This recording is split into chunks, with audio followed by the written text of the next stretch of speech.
जय सच्चिदानंद दीपक आनंद। जय सच्चिदानंद। वीरवान जी जय सच्चिदानंद। वीरवान जी बुलाइए त्रिमंत्र।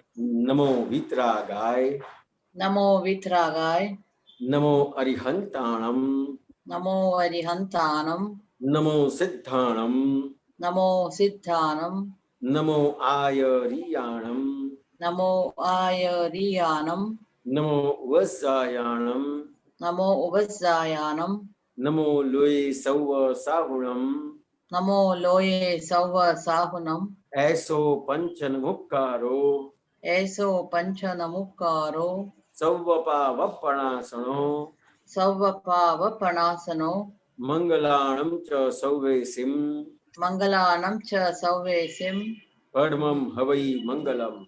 पडमं हवै मंगलम। ओम नमो भगवते वासुदेवाय। ओम नमो भगवते वासुदेवाय। ओम नमः शिवाय। ओम नमः शिवाय। जय सच्चिदानंद।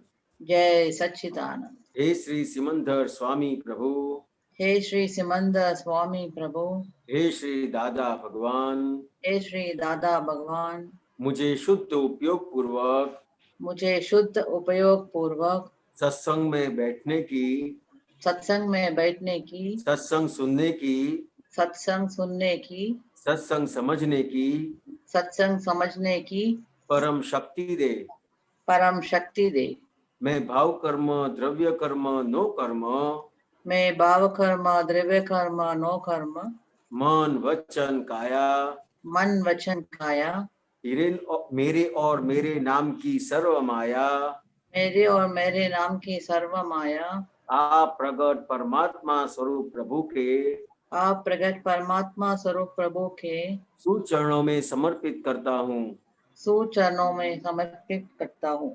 मैं शुद्ध आत्मा हूँ। मैं शुद्ध आत्मा हूँ। मैं शुद्ध आत्मा हूँ। मैं शुद्ध आत्मा हूँ। मैं शुद्ध आत्मा हूँ। मैं शुद्ध आत्मा मैं हूँ। शुद्ध आत्मा हूँ। मैं शुद्ध आत्मा मैं हूँ। शुद्ध आत्मा हूँ। मैं शुद्ध आत्मा हूँ।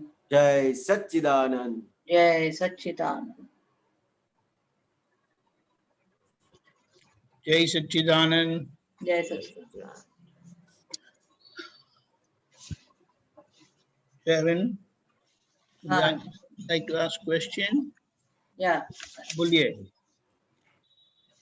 किरण जी जय सच्चिदानंद। जय सच्चिदानंद। एक मिनट। या।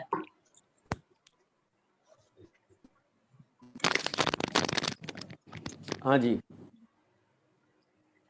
मन की सुने नहीं और बुद्धि के गांठे नहीं तो कोई दखल नहीं होती।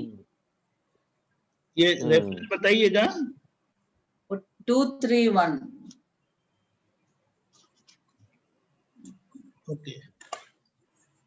दिव्य देश। हाँ दिव्य देश। ओके। फोन पे आया। हाँ ओके ओके फाइन। बराबर। जयबेन ने नाम। हाँ जयबेन, तो के ये दखल किसको कहेंगे? इंटरफेरेंस ऐसा। हाँ, तो के किसमें इंटरफियर होते अपन? किसके मतलब विचार कहाँ पे, तो के कहाँ पे इंटरफियरेंस होते हैं कि जो व्यवस्थित शक्ति कर रही है ओके उसमें अपना इंटरफियर होता है। हाँ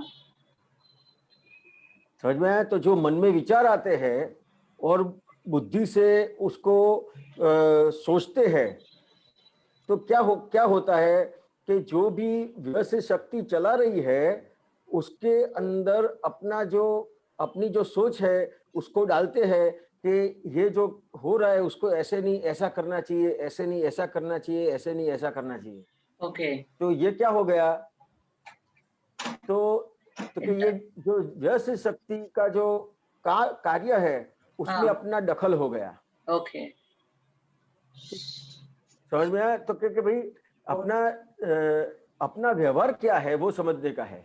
हाँ तो कि अपना व्यवहार क्या है, तो कि हमारा व्यवहार ये अपने को जो दादा भगवान मिले, 5 आज्ञा मिली, तो अपना व्यवहार मुक्त होने के लिए है। ओके कि मुक्त होने के लिए है कि कुछ करने के लिए है? मुक्त होने के लिए। कि मुक्त होने के लिए है। तो ये जो मन की सुनते हैं और बुद्धि से कुछ भी करने के लिए विचार करते हैं, हाँ, तो आगे बंधन होता है कि बंधन से मुक्त होते हैं? बंधन होगा। बंधन होगा। तो हम्म, कि अपने को कौन सी चीज सुनने की है?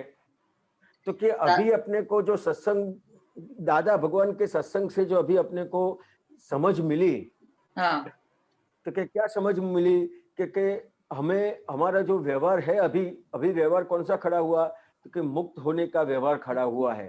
तो कि मुक्त कैसे होंगे? तो कि जो सब मन का व्यवस्था। जो तो कि जो मन में जो विचार आते हैं और उसके हिसाब से बुद्धि से जो अपन सोचते हैं, हाँ, तो कि सही ये बुद्धि क्या करती है? तो कि बुद्धि का व्यवहार क्या है कि सही गलत दिखाने का। ओके, यस, समझ में आया? तो कि जो हाँ, बुद्धि का व्यवहार है सही गलत दिखाने में, तो कि भगवान के हिसाब से कुछ भी सही गलत है?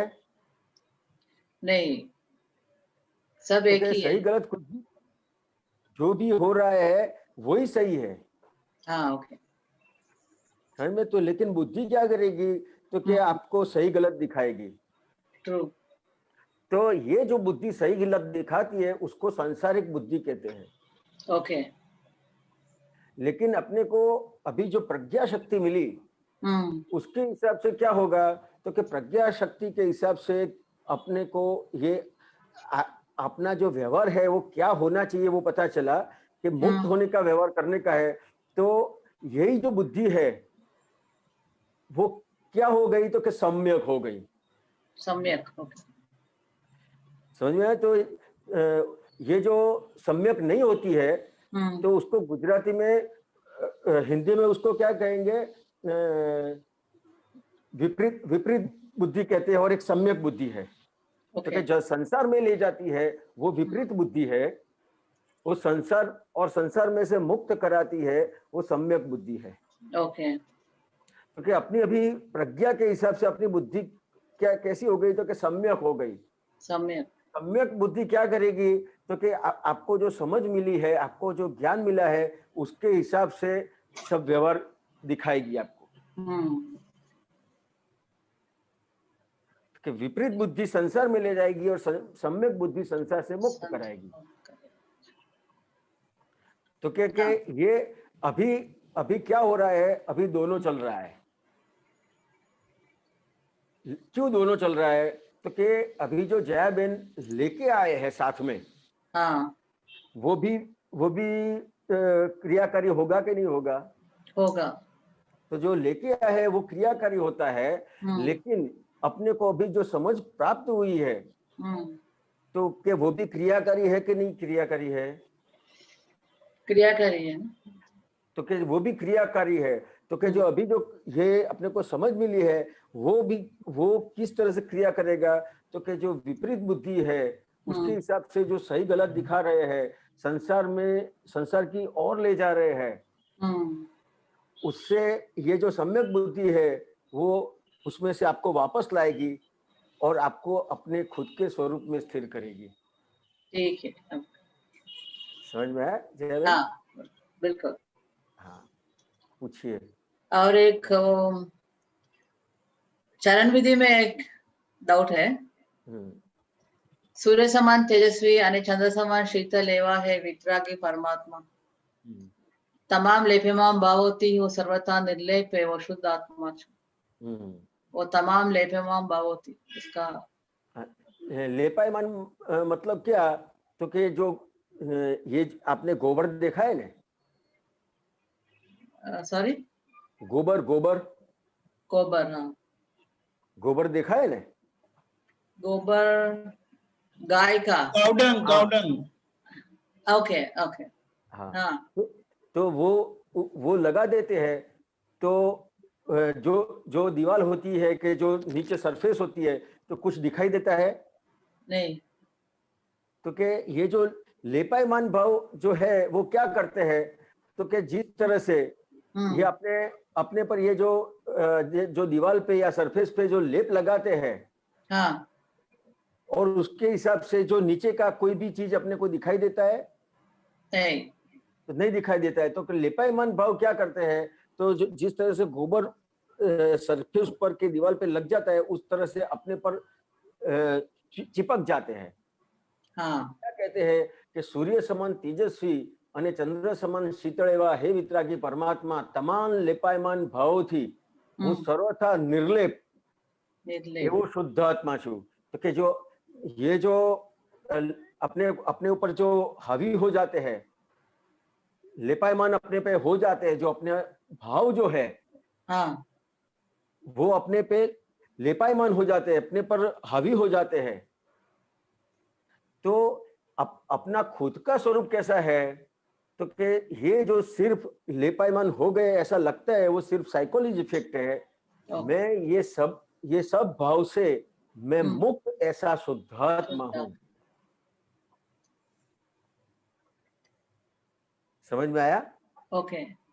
हाँ, और थोड़ा सा एग्जाम एक्सप्लेनेशन थोड़ा सा। हाँ, किस चीज का एक्सप्लेनेशन करें? वो सूर्य समान तेजस्वी और चंद्र समान शीतल। हाँ, तो कि ये जो दादा भगवान है कि वो कैसे है, तो कि पूर्ण परमात्मा स्वरूप है। समझ में आया? तो कि वो परमात्मा स्वरूप कैसा है, तो कि सूर्य समान तेजस्वी,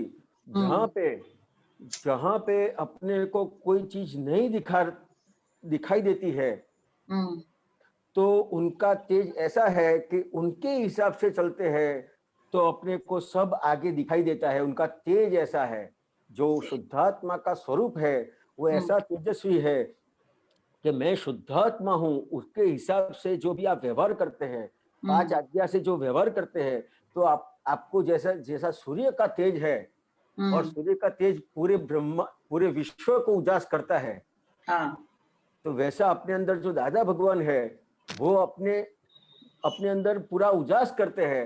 तो जो भी चीज है, जो भी गलतियां है, जो भी अटकने है, वो जो नहीं दिखाती है, तो वो उनका तेज ऐसा है कि उनके तेज से तो कि अपना परमात्मा स्वरूप अंदर ऐसा है कि सब कुछ दिखाई देता है उससे। समझ में आया? तो कि सूर्य समान तेजस्वी અને ચંદ્ર સમાન શીતળ એવા, તો કે ચંદ્ર સમાન શીતળ मतलब कैसा, तो कि जो चंद्र फुल मून होता है, अभी पूनम गई ना, जो वो दूध और पौवा खाते हैं उस दिन, तो कैसा होता है, तो कि उसकी चांदनी से अपने को शीतलता लगती है कि नहीं लगती है? लगती है।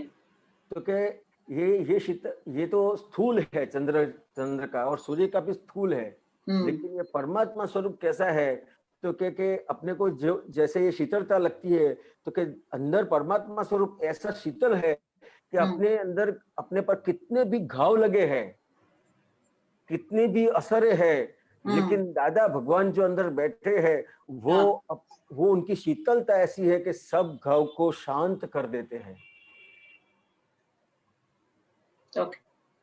समझ में आया? तो कि ऐसा परमात्मा का स्वरूप तेजस्वी भी है और ठंडक देने वाला भी है। जैसा भी आपको उनके हिसाब से चलते हो, तो ये जो 5 आज्ञा है वही दादा भगवान का स्वरूप है। समझ में आया? तो वही दादा भगवान का स्वरूप है, और उसके हिसाब से जो चलते हैं तो आपको उसका तेज भी मिलता है।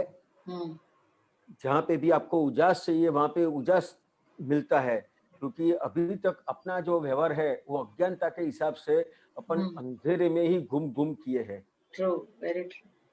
समझ में आया? तो ये प्रकाश है, ये ज्ञान प्रकाश है, 5 आज्ञा का प्रकाश आपको मिलता है, तो पूरा उजाला हो जाता है, उससे अंधेरा नहीं रहता है, भटकने का नहीं रहता है, गिरने का नहीं रहता है।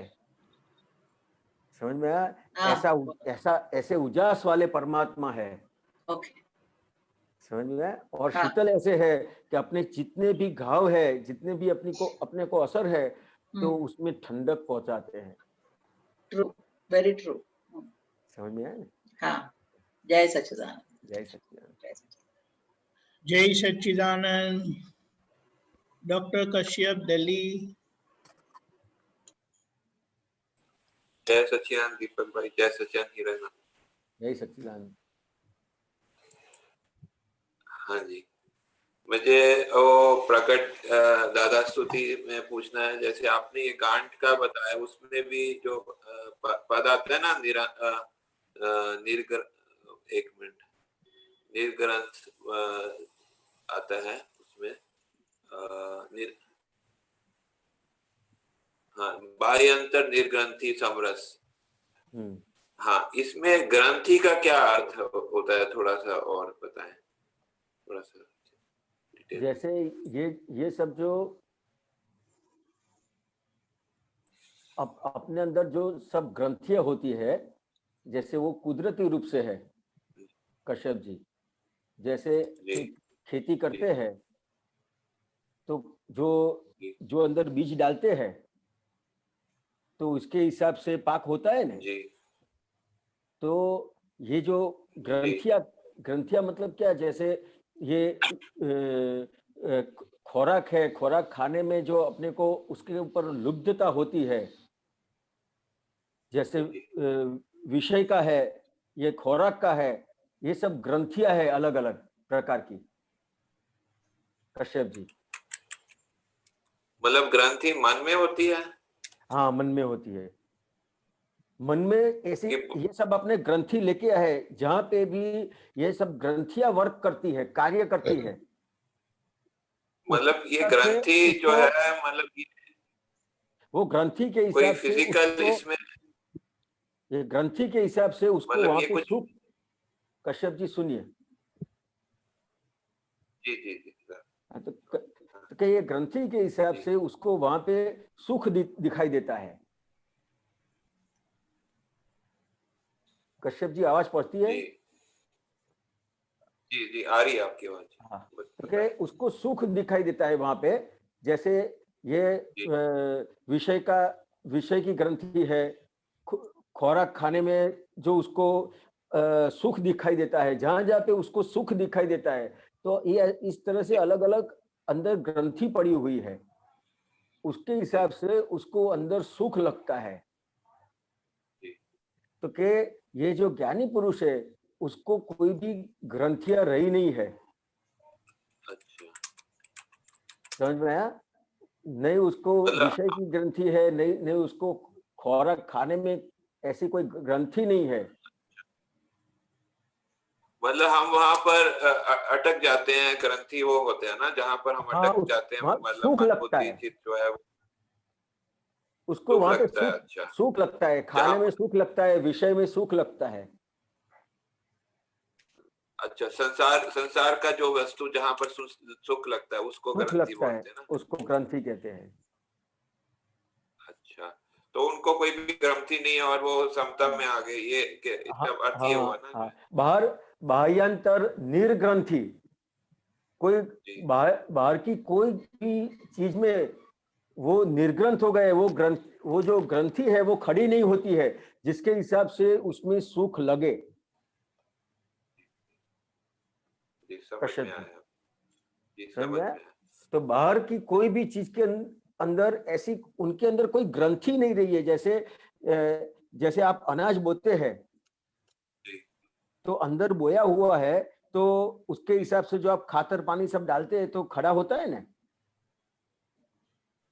कश्यप जी। खराब होता है, मतलब वो खातर पानी डालते हैं तो खातर पानी डालते हो तो वो पाक होता है, तैयार होता है ना। हाँ, तैयार होता है। हाँ, तो क्यों तैयार होता है? तो आपने अंदर बीज डाला है, वो ग्रंथि है।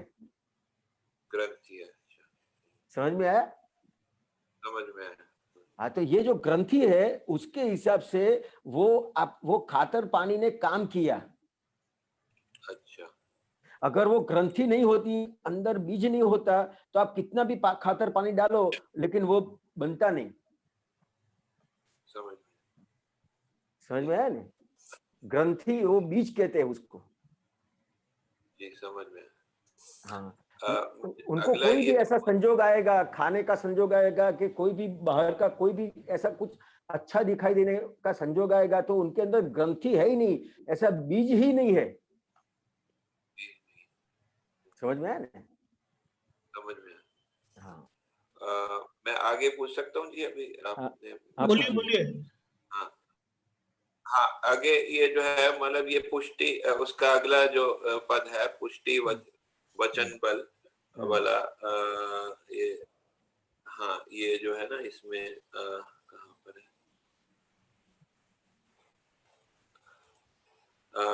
ये आत्मानंदी पुष्टि वचन बल निष्कामी करुणामय पल पल, हाँ ये वाला। तो इसमें पुष्टि वचन बल समझ नहीं आ रहा है, ये क्या कहना चाह रहे हैं? ये क्या कहना चाहता है, ये आत्मानंदी है, मतलब दादा भगवान जो है निरंतर आत्मा में रहने वाले हैं, आत्मा में आनंद, आत्मा के आनंद में है वो। तो उनका जो वचन है, उनका वचन बल जो है वो कुछ भी अपने को कह देवे तो उस तरह का हो जाता है, क्योंकि वो निरंतर आत्मा में रहते हैं और आत्मा में से आनंद लेते हैं। अपना व्यवहार कैसा है कि अपना बाहर के व्यवहार से अपन आनंद लेते हैं, निरंतर आत्मा में रहते हैं जो, तो उनका जो वचन बल है वो जो बोलेंगे वो हो जाएगा। कश्यप जी, मतलब उनमें पुष्टि मतलब ताकत होती है, उनमें ताकत होती है। हाँ ताकत, हाँ ऐसा है। हाँ, पुष्टि मतलब ये वचन बल में ऐसी ताकत है उनकी, क्योंकि आत्मा में ही रहते हैं वो। हाँ बाकी समझ में आ रहा है, निष्कामी करुणामय पल पल, ठीक है। हाँ तो ये पुष्टि का वो समझ में आता है। और उसके बाद ये है एक आगे है निर्वेदी अबुद्ध परक्षण अनंत ज्ञान जय सच्चिदानंद। ये परक्षण क्या होता है, ये थोड़ा बता दीजिए। निर्वेदी परक्षण का, ये निर्भेदी, ये जो अपने आत्मा का और अनात्मा है उसका जो भेद किया है ना उन्होंने। हाँ जी कश्यप जी, तो ये निर्भेदी, ये और अबुद्ध परछंद, परछंद मतलब ये जो विराट स्वरूप कहते हैं, मेरे ख्याल से ये जो परछंद शब्द का प्रॉपर एकदम मेरे को पता नहीं है, लेकिन परछंद किसको कहते हैं, बहुत बड़ा जो होता है ना विराट स्वरूप। विराट स्वरूप, हाँ वो है। अच्छा। और निर्भेदी मतलब कि वो भेदभाव नहीं करते हैं, ऐसा अर्थ होता है इसका? नहीं, ये उनको ये आत्मा और अनात्मा का भेद उनको पता है, और उन्होंने आत्मा और अनात्मा का भेद सबको, इतने सारे लोगों को ये भेद करवा दिया। जहां पे अपन अभेद थे वहां भेद कर दिया। अच्छा, समझ में आया? तो वहां जहां पे अपने को लगता था कि मैं ही हिरेन हूं और मैं ही करता हूं, तो कि नहीं, रिलेटिव व्यू पॉइंट से हिरेन हूं, रियल व्यू पॉइंट से शुद्धात्मा हूं।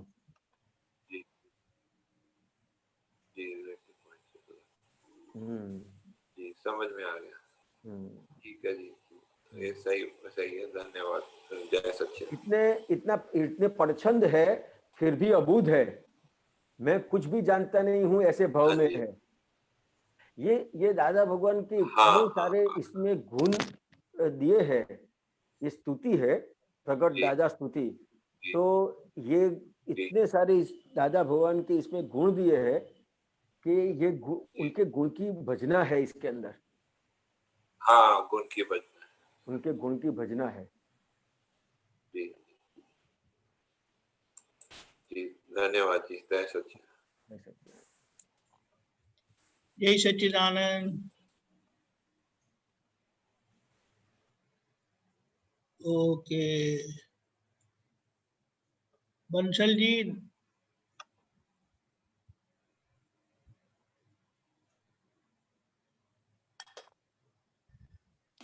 जय सच्चिदानंद। जय सच्चिदानंद। ये प्रकृति जो है, प्रकृति जड़ है या चेतन है? बराबर। आपको क्या लगता है बंसल जी? प्रकृति के अंदर तो बहुत ज्ञान है, तो उस हिसाब से देखा है तो प्रकृति चेतन है। और सब जगह बोलते हैं प्रकृति जड़ है, विशेष भाव है, लेकिन इसमें विशेष भाव आया तो वो तो चेतन से ही आया, अपना तो उसके अंदर विशेष गुण है नहीं।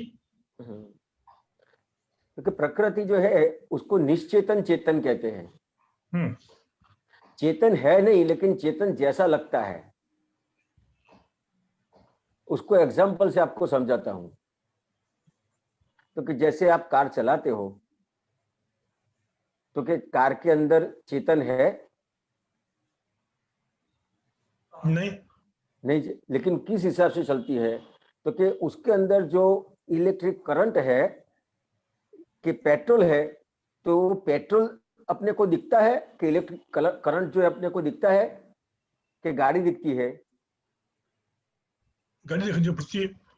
समझ में आया बंसल जी? तो अपने को दिखता क्या है? तो गाड़ी दिखती है। उसके अंदर पेट्रोल है कि इलेक्ट्रिसिटी है, वो नहीं दिखती है। तो उसी तरह अपने अंदर भी ये जो आत्मा है वो नहीं दिखता है। दिखता क्या है? तो कि प्रकृति, बंसल जी या तो हिरेन। अंदर जो जिसके हिसाब से हिरेन चलता है या तो जिसके हिसाब से बंसल जी चलते हैं वो नहीं दिखता है। जैसे गाड़ी चलती है तो पेट्रोल के इलेक्ट्रिसिटी नहीं दिखेगी आपको, गाड़ी दिखेगी।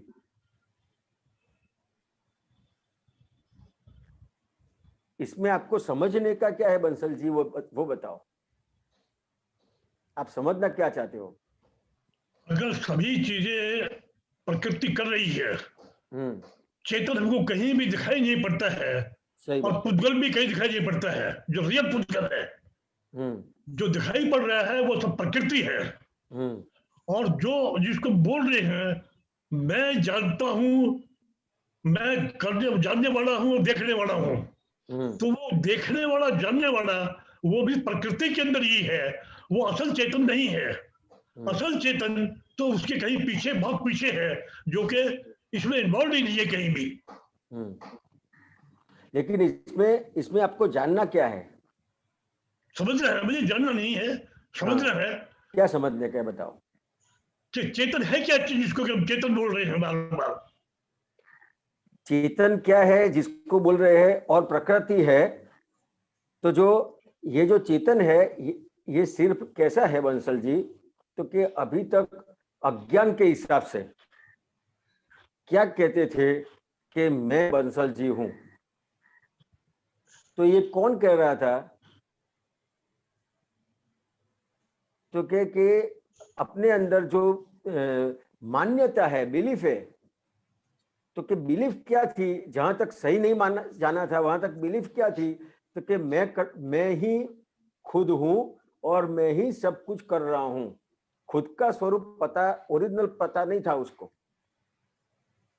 तो फिर ये जो मान्यता है वो मान्यता सिर्फ सही करी। दादा भगवान के ज्ञान से हमारी मान्यता सही हुई और कुछ बदला नहीं है। सिर्फ और सिर्फ मान्यता बदली है, नई प्रकृति बदली है, नई पुद्गल बदला है, नई चेतन बदला है। सिर्फ और सिर्फ मान्यता चेंज हुई है बंसल जी।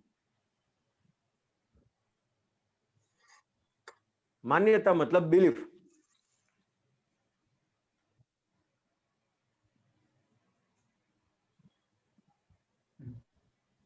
समझ में आया बंसल जी? नहीं, वो समझ में आता है, लेकिन जिसको हम लोग कहते हैं चेतन है, ये जड़ है। जड़ और चेतन तो कहीं भी किसी जगह हमको दिखाई नहीं पड़ता है। जड़ दिखाई देता है ना। ये जो पुद्गल है बराबर है। तो जो पुद्गल में से आत्मा निकल जाएगा तो क्या होगा? चेतन और जड़, ये जो पुद्गल है और पुद्गल में से आत्मा निकल गया तो फिर उसको चेतन कहेंगे? क्या कहेंगे मैं नहीं जानता, लेकिन जो बताया पानी को भी जीव कहा है, किसको? अग्नि को भी जीव कहा है, वायु को भी जीव कहा है। तो जो बचा है वो जीव ही है, जो निकल गया वो भी जीव है, जो बचा है वो भी जीव है। वो एक इंद्रिय जीव है, वो 5 इंद्रिय जीव है। बराबर बराबर बराबर। तो बंसल जी इसमें क्या समझने का है कि ये जो निकल गया तो कि मेन जो ये जिसके हिसाब से चल रहा था, किसके हिसाब से चल रहा था ये शरीर? बंसल जी, जो जब आप अपन कहते हैं ना कि ये एक्सपायर हो गए, इनका देह विलय हो गया, तो ये किसके हिसाब से चल रहा था? आत्मा के हिसाब से ना? बंसल जी, आत्मा के हिसाब से तो सब चल रहा है। देखने वाला भी आत्मा है, करने वाला भी आत्मा है, बराबर। तो अगर ये कहे करने वाला आत्मा नहीं है तो फिर आत्मा से कैसे चलेगा वो? क्या कहते हो? देखने वाला भी आत्मा है, करने वाला भी आत्मा है, दोनों ही वाला आत्मा है, उसके बगैर शरीर चलेगा नहीं। देखने वाला आत्मा नहीं है। आत्मा का जो गुण है, उसका गुण है ज्ञाता दृष्टा। ये जो प्रकाश है और सूर्य में फर्क है कि नहीं है? फर्क है। तो जिस तरह से सूर्य है तो उसका गुण है प्रकाश देने का। प्रकाश और सूर्य अलग है। उस तरह से आत्मा नहीं देखता है, आत्मा का गुण है देखने का और जानने का। उसका गुण है। जिस तरह से ये सूर्य है, उसका वो प्रकाश और सूर्य अलग हुए कि नहीं? तो प्रकाश वो गुण है और सूर्य वो सूर्य है, उसका एक गुण है प्रकाश देने का। सूर्य को हम समझ पा रहे हैं कि एक जगह स्थित है कहीं पर, चाहे 1 करोड़ मील है, 2 करोड़ मील है, 5 करोड़ मील है, सूर्य को देख पा रहे हैं, उसका प्रकाश को देख पा रहे हैं हम लोग। अब ये जो आत्मा का प्रकाश है वो किस जगह से आ रहा है? वो अगर हमारे अंदर में खाली प्रकाश है, प्रकाश कहां से आया? वो ये कैसे प्रकाश कहां से आया? ऐसा नहीं है। आत्मा का ये गुण है प्रकाश। समझ में आया? जहां तक ये प्रकाश है अपने अंदर, ये गुण अंदर जो है, जिस तरह से आपके शरीर के अंदर अलग अलग जो चीज है, मांस है, खून है, समझ में आया? तो उस तरह से ये जो आत्मा है, उसका ये गुण है प्रकाश देने का। तो ये अंदर आत्मा जो है प्रकाश स्वरूप है और वो प्रकाश जो है उसके हिसाब से ये बॉडी पूरी चल रही है। प्रकाश ये जो नख है वो बढ़ते हैं, वहां पे उसका वो नहीं है। आपको ये हाथ है, उंगली है, वहां तक पूरा प्रकाश फैला हुआ है पूरे शरीर में। आत्मा का जो प्रकाश का गुण है वो पूरा शरीर में फैला हुआ है। और आत्मा जो है वो आत्मा है वो कैसा है कि सूक्ष्मतर हो सकता है, सूक्ष्मतम है। वो दिखाई देने वाला है नहीं, स्थूल आंख से दिखाई देने वाला है नहीं, सिर्फ उसका अनुभव कर सकते हैं। सूरज है वो आपको दिखाई देगा, लेकिन ये जो आत्मा है वो दिखाई देने वाला है नहीं, उसका सिर्फ आप अनुभव कर सकते हो कि जहां तक आदमी जिंदा है वहां तक उसके अंदर आत्मा है, वो आप इतना समझ सकते हो। लेकिन जैसे ही आत्मा गया तो वो जाता हुआ आपको दिखाई नहीं देगा। आप बोलोगे ये दिखाओ तो दिखाई नहीं दे सकता कोई। सिर्फ डॉक्टर बोलेंगे कि नहीं अब कुछ नहीं रहा, तब पता चलेगा कि गया, दिखाई नहीं देगा। जो चीज दिखाई नहीं देती है और महसूस सिर्फ हो सकती है, वो चीज आत्मा है। उसका अनुभव हो सकता है, वो दिखाई देने वाला नहीं है, सिर्फ अनुभव हो सकता है कि जहाँ ये मैं जिंदा हूं इतना बोल सकता हूं, तो अंदर आत्मा प्रकाश स्वरूप है, तो ये सब हो सकता है, ये चल रहा है। जैसे ही वो गया, उसकी हाजिरी गई, वो गैरहाजिर हुआ, वैसे ही ये पूरा खत्म बात। तो उसका ये महसूस कर सकते हैं बंसल जी। ये जो आत्मा का कंसेप्ट है, अब गीता के अंदर कई बार हम स्टडी करते हैं, उसमें ये कंसेप्ट दिया है, और जो दूसरा कंसेप्ट है उसके अंदर बताया कि भी अनंत आत्माएं हैं। अब आत्मा तो अगर अनंत है, वो कहीं से आई है आत्माएं? कहां से आई है वो आत्माएं? जो एक कंसेप्ट सूर्य का दृष्टि के प्रकाश है, वो सारे से छाया हुआ है, तो ये चेतन तत्व है, वो सारे ब्रह्मांड के अंदर छाया हुआ ही है। वो शरीर जो है, कुछ शरीर ऐसे हैं जो कि उसमें से चेतनता ग्रहण कर सकते हैं, कुछ शरीर ऐसे हैं जो चेतनता को ग्रहण नहीं कर सकते। और जब शरीर डिफेक्टिव हो गया तो शरीर मर जाएगा, आत्मा वही की वही रहेगी। आत्मा कहीं चली नहीं गई है, आत्मा वही की वही रह गई है। शरीर मर जाएगा, आत्मा नहीं जाएगी। आत्मा को कुछ नहीं होता है, आत्मा को कुछ नहीं होता है, सिर्फ शरीर को जलाया जाता है, आत्मा को जलाया नहीं जाता। हाँ, शरीर डिफेक्टिव हो गया, शरीर आत्मा को ग्रहण करके उसको काम नहीं कर सकता। और इसी तरह कोई 4 तत्व है, 3 का है, 2 का है, कितने इंद्रिय हैं, उसके अपने अपने गुण है, वो शरीर के गुण है। आत्मा सब किसी में वही आत्मा है, उतनी ही आत्मा है। वो ग्रहण कितना करता है, उसके अंदर यूज कितना करता है, वो शरीर का गुण है। तो ये जो कंसेप्ट है वो मुझे क्लियर नहीं हो पा रहा है कि एग्जैक्टली क्या चीज है। वो क्या कंसेप्ट क्लियर नहीं होता है? जो बतलाया गया है कि चेतन तत्व जिसको बोला है कॉन्शियसनेस, वो सर्वव्यापी है, पूरे संसार के अंदर, पूरे ब्रह्मांड के अंदर है और एक ही है। हम जो अपने अंदर ग्रहण करते हैं वो शरीर ग्रहण करता है। जब शरीर के अंदर है तो उसको आत्मा कहा जाएगा, शरीर नहीं है तो वही आत्मा परमात्मा है।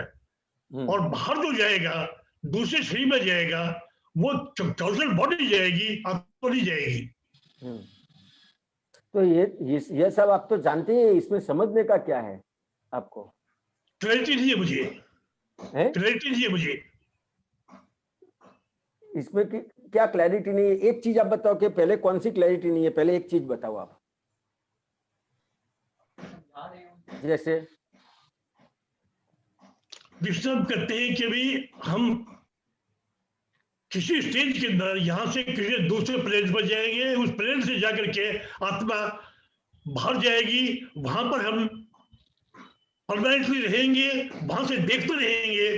वो कंसेप्ट ये है, क्लियर दिए मुझे बिल्कुल। जब शरीर खत्म हो गया तो आत्मा के अंदर मिल गया, आदमी मुक्त ही है। फिर देखो, ये जो कर्म का हिसाब है ना बंसल जी, तो कर्म के हिसाब से क्या होता है तो कि आत्मा उसका जो भी कर्म के साथ जुड़ा है, आत्मा के साथ कर्म जुड़ा है, समझ में आया? तो कि आत्मा के साथ जो कर्म जुड़ा है उसके हिसाब से जहां पे भी उसका जन्म होने का है, उसको जहां पे जन्म होने का है वहां तक वो खींचता है। जहां पे उसका ऋणानुबंध है, उसका हिसाब है और उसका जो कर्म है, वहां तक आत्मा पूरी खींचाती है, वहां तक जाती है। और यहाँ से वो जब वहां पे स्थिर होती है दूसरी जगह पे जहां पे भी उसका जन्म होने वाला है, वहां पे जैसा ही स्थिर होता है तो यहाँ से मुक्त होता है। इस तरह से आत्मा के साथ कर्म जुड़े हुए हैं। कर्म जुड़े होने के कारण उसका कहीं न कहीं ऋणानुबंध बनता है, हिसाब बनता है, कर्म बनते हैं। उसके हिसाब से वो जहां पे भी उसका कर्म होता है, कर्म जैसा होता है, वहां पे आत्मा उसके साथ जाती है।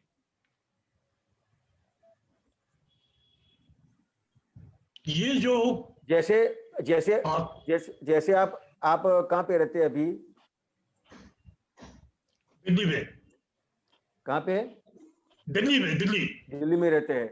आप दिल्ली में रहते हैं और आपके जो भी सगे संबंधी है वो सब अहमदाबाद में रहते हैं, तो फिर आपका जैसे ही दिल्ली में सब काम निपट गया, सब व्यवहार पूरा हो गया, तो आप कहाँ पे आएंगे? अहमदाबाद में आएंगे।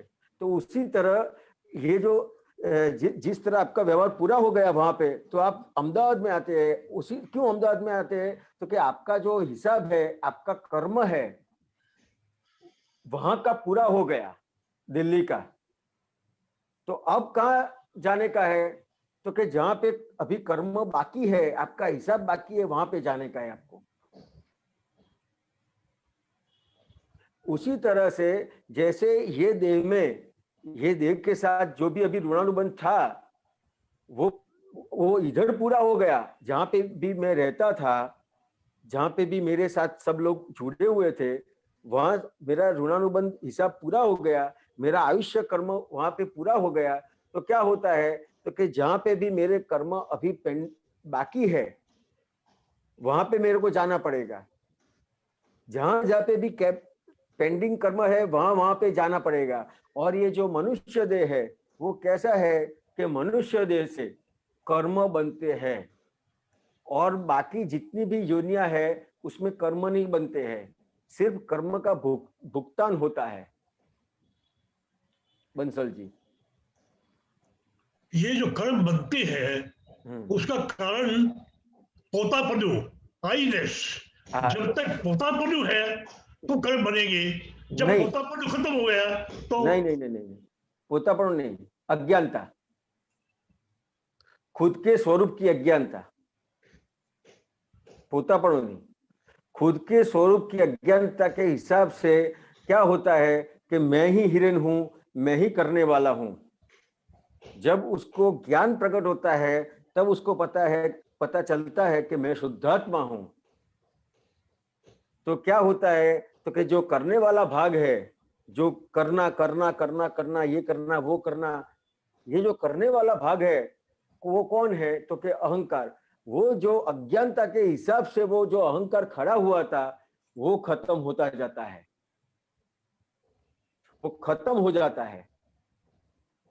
तो उसके हिसाब से क्या होता है तो कि ये जो पूरा जो कर्म बंद होने का कारण है अहंकार, जो अज्ञानता, और उसके साथ अज्ञानता के हिसाब से जो अहंकार खड़ा हुआ था, जो नहीं करता है, जो नहीं है उसको है बोलता है, वो खत्म हो गया। और उसके हिसाब से फिर कर्म बंद होने के बंद हो गए, कर्म बंद पड़ने के बंद हो गए। तो कर्म बंद पड़ने के बंद हो जाएंगे तो उसके साथ कुछ रहेगा। तो जब पूरा कर्म खत्म हो गया तो फिर क्या होगा तो सीधा सिद्ध क्षेत्र जाएगा। जहां तक उसके साथ कर्म जुड़े हैं वहां तक सिद्ध क्षेत्र नहीं जाएगा। जहां पे भी उसका कर्म उसने जिस तरह से बांधा हुआ है मनुष्य गति में, वहां और जिस तरह से बांधा है वैसी योनि में वो जाएगा। समझ में आया? तो जैसे और जैसे उसका कर्म पूरा हुआ सब गतियों में, जो मनुष्य गति में जो भी उसने कर्म किए थे और जो गतियों में उसको जाना पड़ा, वो गतियों में जाके उसका जो व्यवहार पूरा हो गया, कर्म पूरे हो गए, तो फिर से वो मनुष्य गति में आएगा। लेकिन मनुष्य गति में जहां तक उसको अज्ञानता है वहां तक फिर से वो कर्म बांधेगा, फिर से सब योनि में जाएगा, फिर से सब पूरा करके मनुष्य में आएगा।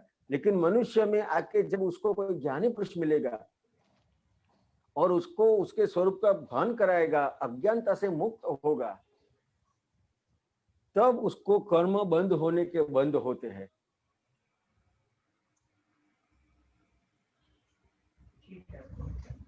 समझ में आया बंसल जी? वो समझ में आता है, बात ठीक करे है।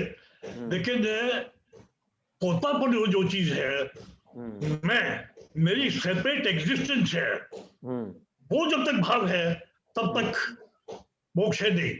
मोक्ष के लिए जब पोतापन खत्म हो जाएगा, वो मैं ना देखने वाला हूँ ना मैं करने वाला हूँ, मैं प्रकृति के साथ भी एक हूँ, प्रकृति ही कर रही है, देखने वाला भी मैं नहीं हूँ। शुद्ध आत्मा सेपरेट है, वो देख रही है। जब तक पोतापन है तब तक मोक्ष नहीं है।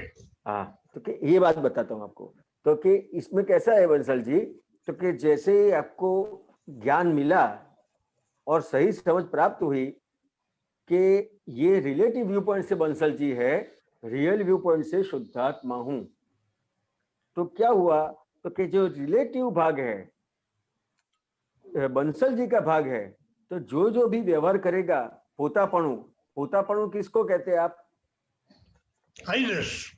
कि जो मैं सेपरेट हूँ, जो मेरा इंडिविजुअल हूँ। इंडिविजुअलिटी जो चीज है वो जब तक माइंड में है, आत्मा में इंडिविजुअलिटी नहीं है।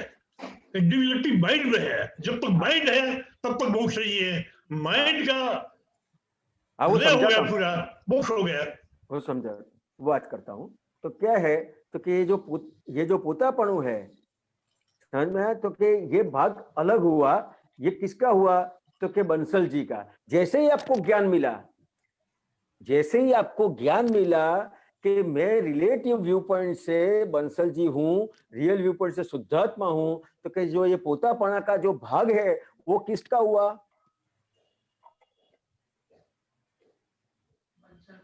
वो सब अज्ञानता है। अज्ञानता चली गई। अज्ञानता कौन सी थी?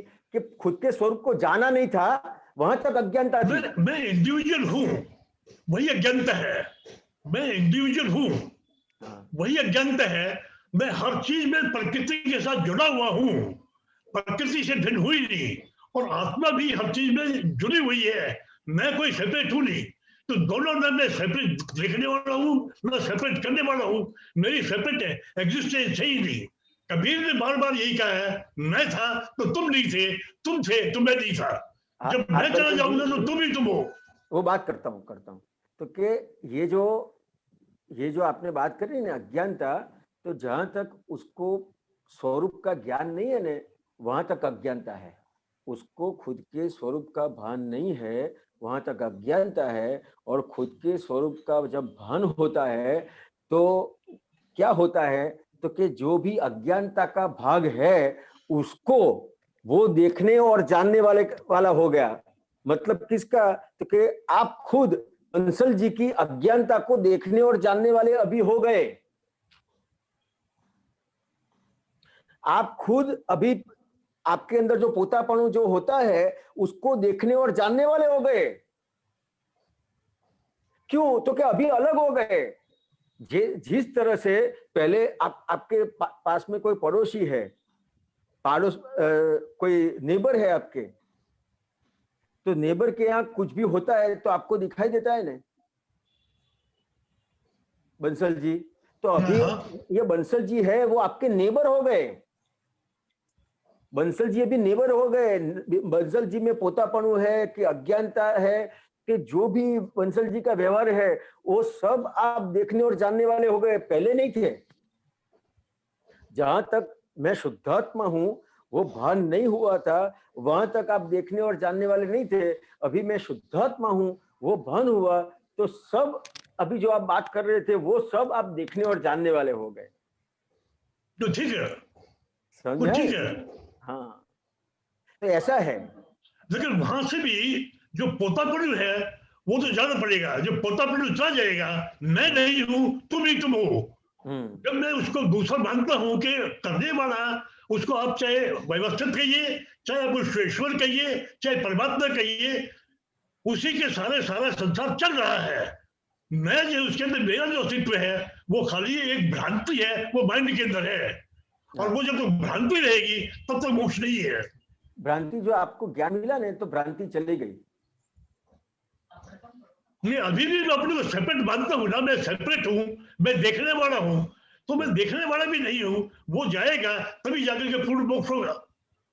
देखो बंसल जी, जो आपको मैं गलत नहीं कहता हूँ, लेकिन जो मेरे को जो समझ है वो आपको बात कर रहा हूँ कि भाई ये आपको जो ज्ञान मिला, तो ज्ञान से ज्ञान को प्रकाश कहते हैं। जब प्रकाश होता है तो अंधेरा चला जाता है, अंधेरा रहता नहीं है। और मैं शुद्धात्मा हूँ, वो जो आपको ज्ञान हुआ तो उसमें क्या हुआ? तो कि जो बंसल जी का जो भाग है आपके अंदर प्रकाश खुला हुआ, तो कि जो प्रकाश खुला हुआ उसके हिसाब से आप बंसल जी को जो भी अभी देख रहे हैं, जो अंदर राग होता है, द्वेष होता है, पोतापणु जो आप कह रहे हैं, जितना भी जो भी चीज हो रही है वो सब चीजों को आप देखने और जानने वाले हो गए। ठीक है। हाँ, वो सब देखने और जानने वाले, अब देखने और जानने वाले हो गए तो फिर क्या करेंगे आप? तो कि जो भी गलती आपको दिखाई देगी उसकी माफी मांगेंगे। और जितनी भी आपने माफी मांगी, वो माफी मांगने से आप वो सब कर्म से मुक्त होते जाएंगे। वो सब कर्म से मुक्त होते होते पूर्ण स्वरूप प्रकट होता जाएगा। और जब पूर्ण स्वरूप प्रकट होगा तो फिर मोक्ष में जाएंगे। ये बात ठीक है, समझ में है ना? ये बात ठीक है। हाँ। जय सच्चिदानंद। जय सच्चिदानंद। जय सच्चिदानंद। मानो देखने आए थे, जोड़ दो से बोले उसके कमरे में जाते।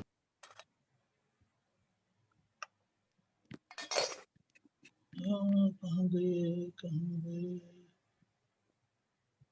गीताबेन अलवर।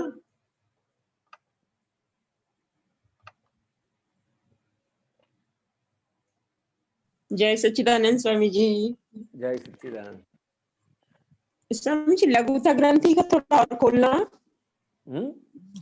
उसमें आया था कि लघुता ग्रंथि के कारण मतलब प्रकृति में जगत में तुम्हें सब चीज उपलब्ध है, लेकिन लघुता ग्रंथि के कारण वो तुम्हें प्राप्त नहीं होती। क्या कहना चाह रहे थे दादाजी? पूरा सेंटेंस बताओ। कि माना कि प्रकृति में तुम्हें हर चीज उपलब्ध हो जाए, लघुता ग्रंथि ना हो तो, पर लघुता ग्रंथि के कारण वो तुम्हें मिलती नहीं है। तो यहाँ लघुता ग्रंथि किससे कहा दादाजी ने? तो के ये लघुता ग्रंथि मतलब क्या? इंग्लिश में उसको क्या कहेंगे? इंफीरियरिटी कॉम्प्लेक्स कहेंगे ना। हाँ, समझ में आया? तो ये जो लघुता ग्रंथि है, हाँ, तो उससे वो क्या करती है कि जैसे कोई भी प्रकृति में कोई भी व्यवहार बना तो क्या होगा, तो कि जो भी व्यवहार बना तो वो किसके साथ हुआ? अभी जो भी व्यवहार बनता है किसके साथ होता है? तो गीता जी के साथ होता है ना। गीता जी मतलब ये प्रकृति। समझ में आया?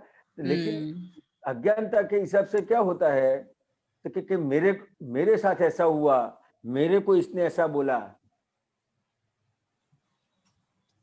समझ में आया? तो ये जो मेरे साथ ऐसा हुआ तो मेरे को ऐसा हो गया, वैसा हो गया, तो उसके हिसाब से ये अपनी जो लघुता ग्रंथि है, सही मायने में अपन क्या है, तो कि मैं सिमंदर स्वामी भगवान जैसा शुद्धात्मा हूँ, मैं कृष्ण भगवान जैसा शुद्धात्मा हूँ।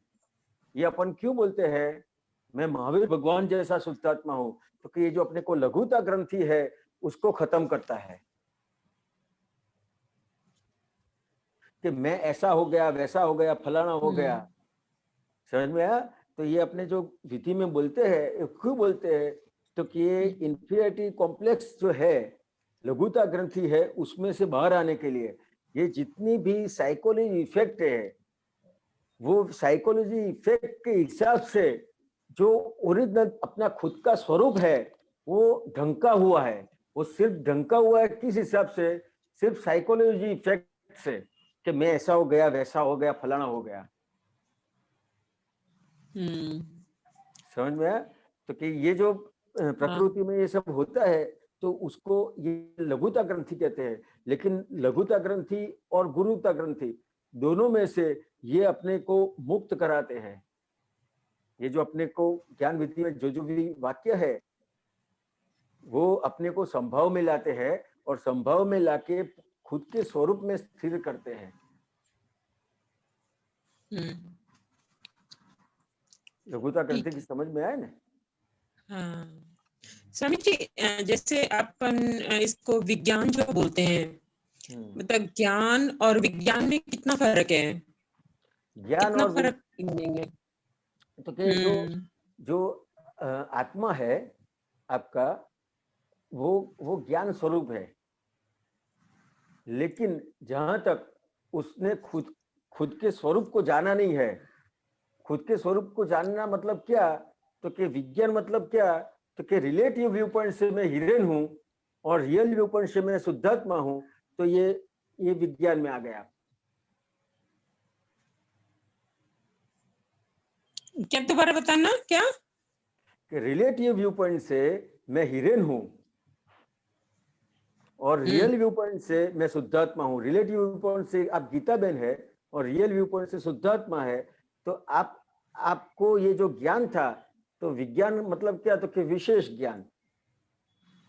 अच्छा, विज्ञान को विशेष ज्ञान। अच्छा। हाँ, और ये ज्ञान जो है अपना खुद का स्वरूप है, वो ज्ञान स्वरूप है। लेकिन जहां तक आपको दरअसल विज्ञान प्राप्त नहीं हुआ है, वहां तक आपके अंदर जो ज्ञान है उसका उपयोग नहीं होता है। ज्ञान का जो आपके अंदर जो आत्मा है उसका उपयोग कब होगा, कि जब आप विज्ञान में आएंगे। अच्छा। तो सबसे पहले आपको विज्ञान में आना पड़ेगा, विज्ञान मतलब क्या, तो कि रिलेटिव व्यू पॉइंट से मैं हिरन हूं, रियल व्यू पॉइंट से शुद्धात्मा हूं, जगत नियंता व्यवस्थित शक्ति है, पूरा बाइफर्केशन हो गया देखो, तो ये विज्ञान में आ गया। हाँ। फाइलों का संभाव से निकाल करने का है, तो ये विज्ञान में आ गया। और शुद्धात्मा के चौपड़े में रकम जमा करने का है, तो ये विज्ञान में आ गया। तो ये अपने को, ये जो ज्ञान है, मैं शुद्धात्मा हूं, मैं हिरन हूं, तो वो विज्ञान में नहीं है, और मैं शुद्धात्मा हूं तो वो विज्ञान में आ गया। और ज्ञान, स्वामी जी, ज्ञान भी जब विज्ञान में आने से ही ज्ञान का उपयोग होगा, अन्यथा तो वो रिलेटिव ज्ञान हो जाएगा। हाँ, ज्ञान मतलब जो आत्मा है वो ज्ञान स्वरूप है, मतलब प्रकाश स्वरूप है।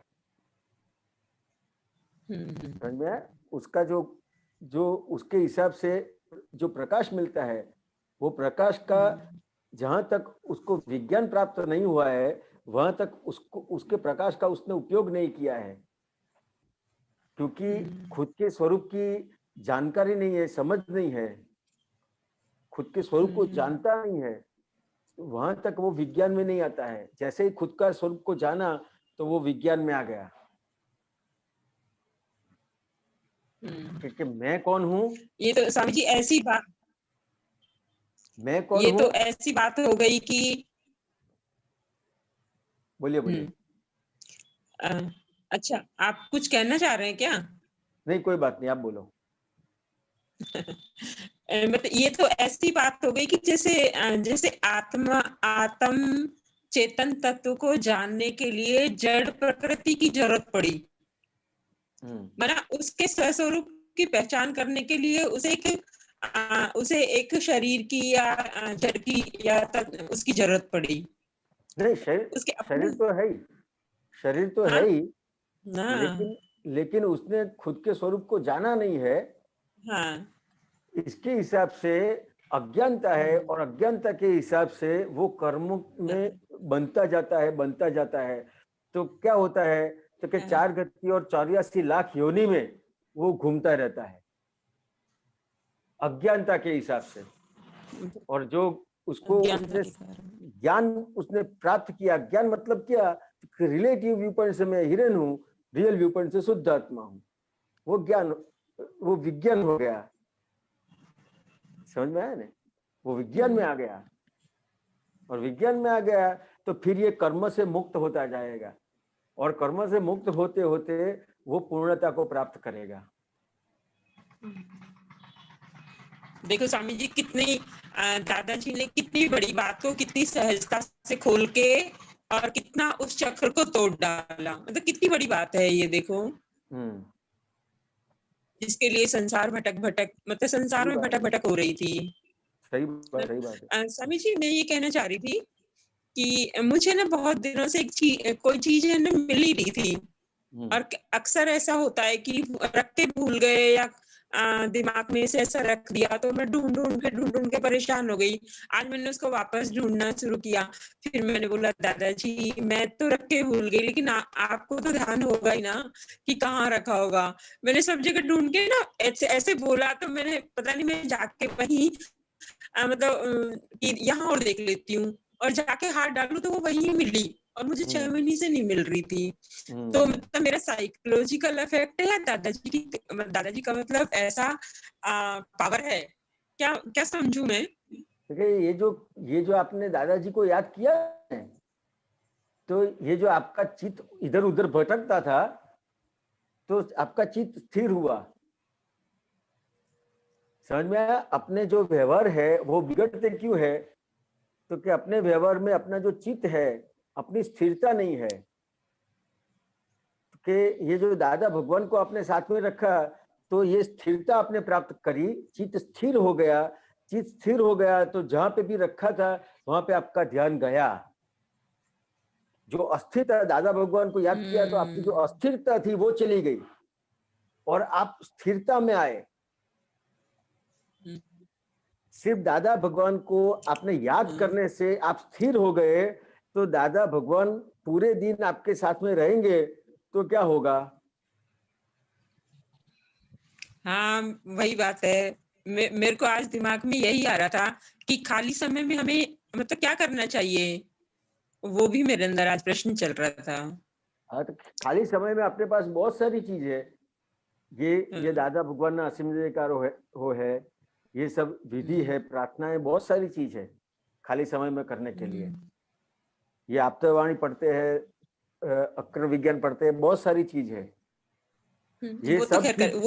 ये सब चीज आपको आपके पास रखेगी, दादा भगवान को आपके पास में रखेगी। उसके अलावा तो कुछ अच्छा ही नहीं लगता। हाँ। कल स्वामी जी मैं एक मीटिंग में गई थी, टाइम हो गया। मैं एक बहुत बड़ी मीटिंग में गई थी, हमारे समाज की है ना। तो मुझे ऐसा लगा कि मतलब वहाँ मैंने दादाजी को प्रार्थना किया कि हे दादाजी, मैं किसी भी व्यक्ति से संकित, वंचित या अनदेखा ऐसा ना कारण से में जब वहाँ बोलने के लिए खड़ी हुई ना, तो सब लोग इतने खुश हो गए और वाह वाह तारीफें करने लगे। मैं बोली दादा आप क्या हो, और कहाँ नहीं हो, और कब नहीं हो, और क्यों नहीं हो। दादा आपके साथ, दादा भगवान आपके साथ में है, सिर्फ आपको उनको याद करने का है बस, कि दादा भगवान आप हमारे साथ में रहो और ये सब व्यवहार कराओ, सिर्फ आपको याद करने का है। तो आपका जैसे ही आपका बाहर से आपके अंदर आया, दादा भगवान मतलब कौन? आपका खुद का स्वरूप, आत्मा भगवान, आपका खुद का स्वरूप। आप खुद के स्वरूप में आए तो फिर आपने सोचा नहीं होगा वैसा होगा व्यवहार में, तो संसार में आपने सोचा नहीं होगा ऐसा मिलेगा। ये तो कुछ भी नहीं है।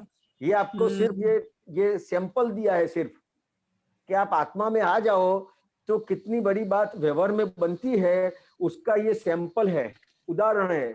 तो उससे पता चलेगा कि आप पूरे आत्मा में रहोगे तो व्यवहार जो संसार है कितना सरल हो जाएगा। और संसार सरल नहीं है और संसार आपको प्रॉब्लम्स वाला लगता है, उसका कारण क्या है? तो कि सिर्फ और सिर्फ आप आत्मा में नहीं है, उतना ही ये प्रॉब्लम है। जैसे ही आप आत्मा में आ गए सब कुछ निकल जाएगा, सब प्रॉब्लम्स चले जाएंगे। ये आपको सिर्फ ये सैंपल दिया कि आत्मा में रहने से, दादा भगवान को साथ में रखने से क्या होता है, समझ में आया? तो ये आपको, ये जो दादा भगवान कौन है? आपका स्वरूप है। और उन्होंने ये जो दिया है 5 आज्ञा, तो उसको साथ में रखने का है। 5 आज्ञा को साथ में रखा तो ये दादा भगवान आपके साथ में है। समझ में आया? तक स्वामी जी, दादाजी ने वो वाली बात बोली ना, टाइम हो गया है। दादाजी ने बात बोली ना कि कि अनंत शक्ति, मैं अनंत शक्तिशाली आत्मा हूँ। तो वो वहाँ मतलब लगता है कि सच में दादाजी ने वो वाक्य जो बोला वो सार्थक होता है। तभी पता चला कि मैं अनंत शक्तिशाली आत्मा हूँ। अनंत शक्तिशाली है। आपको इतना याद रखने का कि कोई भी मेरा व्यवहार है, संसार का कोई भी व्यवहार है, दादाजी को साथ में रखने का है। दादाजी मैंने कौन? ये 5 आज्ञा, 5 आज्ञा को साथ में रख के चलने का है। आपने सोचा नहीं होगा ऐसा सब व्यवहार में बनेगा। ये हमारा एक्सपीरियंस है और आपने भी एक्सपीरियंस कर लिया। हाँ स्वामी, जय सच्चिदानंद स्वामी जी। सच्चिदानंद हिरेरान जी त्रिमंत्र बोला है, गीता बहन आप फॉलो करिएगा।